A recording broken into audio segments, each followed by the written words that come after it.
राधे राधे, जय श्री कृष्ण, जय बाबा मोहन नाम की। कैसे हैं आप सभी? आशा है सब कुशल मंगल होंगे।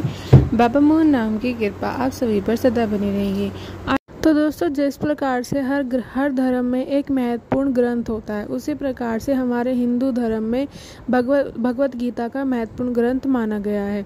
हमारे धर्म में भगवत गीता को पढ़ना का महत्व बहुत ज़्यादा माना जाता है।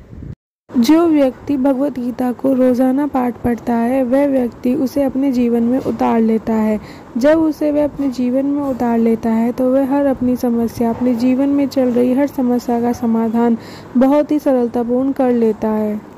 और इसी भगवत गीता को पढ़ने के कुछ नियम माने जाते हैं। जब इन नियमों के द्वारा इस भगवत गीता को पढ़ा जाता है तो इसकी सिद्धि आपको प्राप्त होती है। सिद्धि यानी इससे ऐसी सफलताएं आपको प्राप्त होती हैं जो जीवन में बहुत काम आती हैं, जीवन को जीना आसान करती है, हर मुश्किल का समाधान करती है। तो ये भगवत गीता अगर आप रोज़ पढ़ते हैं तो आपके लिए ये बहुत ही ज़्यादा जीवन में सफलता का कारण बनेगी। आपकी बुद्धि को सरगुण बनाएगी, सफलतापूर्ण बनाएगी। आपको जीवन की हर मनोकामना जो आप चाहते हैं, आपका जो लक्ष्य है, उसे प्राप्त करने में आपकी सहायता करेगी।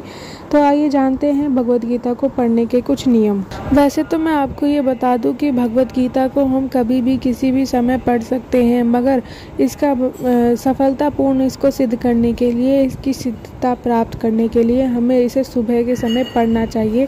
जिस प्रकार हम सुबह पूजा करते हैं, सुबह का समय सिद्ध माना जाता है पूजा के लिए, मंत्र जाप के लिए, किसी साधना के लिए, उसी प्रकार से भगवत गीता को भी हमें सुबह ही पढ़ना चाहिए।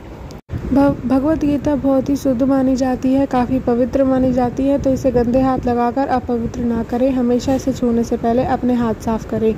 भगवत गीता को सुबह जब अपने नित्य क्रियाओं से निर्वृत्त होकर जब आप भगवत गीता पढ़ने जाएंगे तो उससे पहले चाय या कुछ भी अन्न ग्रहण ना करें। भगवत गीता के पढ़ने के बाद आप अन्न ग्रहण कर सकते हैं।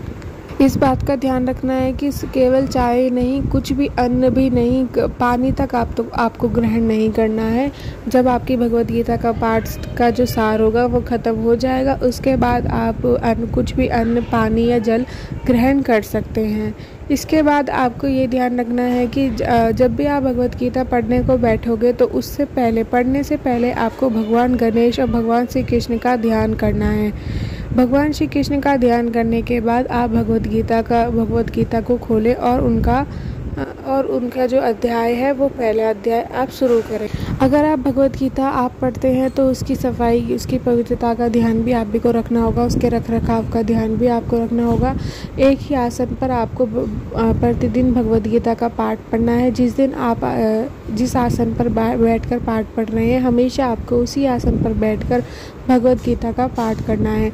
अपने ध्यान को भगवत गीता में केंद्रित करना है। ऐसा नहीं है कि आप आधा पढ़ा और आप बीच में से उठ गए। अपना ध्यान आपको भगवत गीता की ओर ही रखना है। भगवत गीता की तरफ आपको अपना ध्यान जो है सबसे ज़्यादा केंद्रित करना है। ऐसा कई बार होता है कि हमारा ध्यान एक पूजा में नहीं लगता, मगर आपको इस चीज़ पर कंट्रोल करना होगा। ये किस प्रकार से कर सकते हो, मैंने और वीडियो में आपको बताया है, आप देख सकते हो। अगर आप भगवत गीता में ज़्यादा नहीं पढ़ सकते तो आपने कम से कम जिस अध्याय को शुरू किया है उसे समाप्त करें एक ही समय में। इसके अलावा आपको भगवत गीता का जो पाठ है वो केवल वर्ण किताब के रूप में नहीं समझना है, उसे अपने जीवन में भी उतारना है।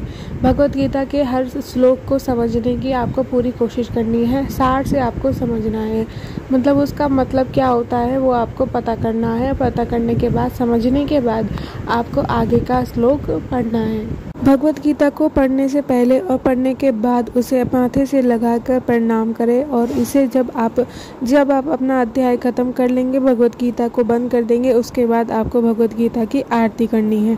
उम्मीद है आपको आज की वीडियो पसंद आई होगी। वीडियो अच्छी लगी हो तो लाइक ज़रूर करना, चैनल पर नए हो तो सब्सक्राइब करना, साथ में बेल आइकन को प्रेस करना। कमेंट करके बताना कि आपको वीडियो कैसी लगी। और इसके अलावा अगर आपको कुछ जानना है तो आप पूछ सकते हैं। इस वीडियो को ज़्यादा से ज़्यादा शेयर करना ताकि और भी लोग हमारे JBMR ग्रुप में जुड़ सके। हमारे साथ यहाँ तक बने रहने के लिए आप सभी का बहुत बहुत धन्यवाद। फिर मिलते हैं ऐसी ही अगली वीडियो में। बोलो जय बाबा मोहन नाम की।